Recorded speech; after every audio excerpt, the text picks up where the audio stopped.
Je voudrais vous raconter l'histoire, la jolie histoire, qui est arrivée à ma grand-mère, ma mamé comme on dit chez nous. Elle était bergère.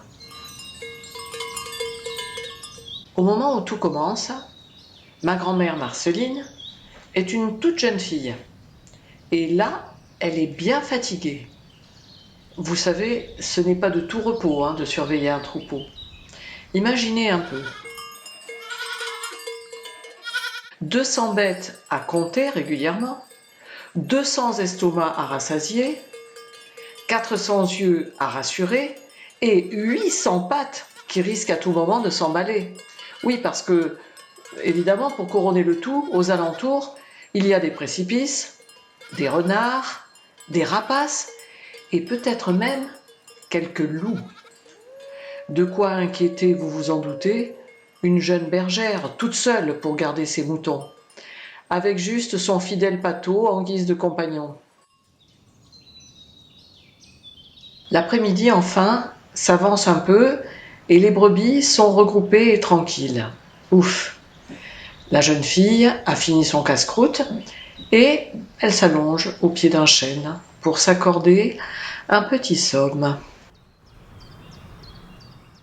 À peine est-elle étendue et s'apprête-t-elle à sombrer dans un agréable sommeil qu'un frôlement à la cheville la réveille.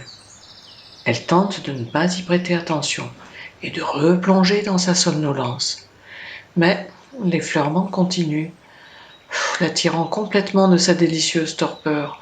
Oh non! Ma grand-mère ouvre un œil et découvre près de son pied un lézard vert. Allons bon, qu'est-ce que c'est que ça? Immobile, il la regarde avec attention.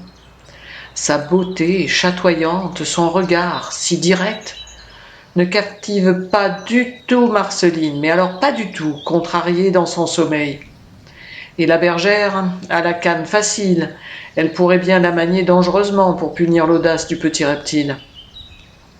Celui-ci, pourtant, ne se le tient pas pour dit. Il insiste. Visiblement, il n'est pas du tout décidé à s'éloigner, ni à renoncer à ses chatouillis pour la dormeuse. Celle-ci lance un geste de la main en sa direction pour le repousser, mais rien n'y fait. Intriguée, Marceline se redresse un peu. Elle veut observer l'intrus. Elle aperçoit alors, qui ondule à 20 cm de son pied, une vipère. Marceline d'un bond se lève, totalement affolée. Elle comprend soudain ce qui vient de se passer. Le lézard avait détecté l'approche du serpent prédateur et il avait jugé bon, semble-t-il, de la prévenir, elle, l'humaine, possiblement en danger comme lui. Ah, la bergère est totalement émue. Elle a bien failli blesser son sauveur. Oh là là, mais c'est une dette d'amitié en fait qu'elle a vis-à-vis de cet animal. Elle ne l'oubliera jamais. Elle se fait une belle promesse, elle se dit qu'elle la racontera, cette histoire, elle la racontera, elle la racontera.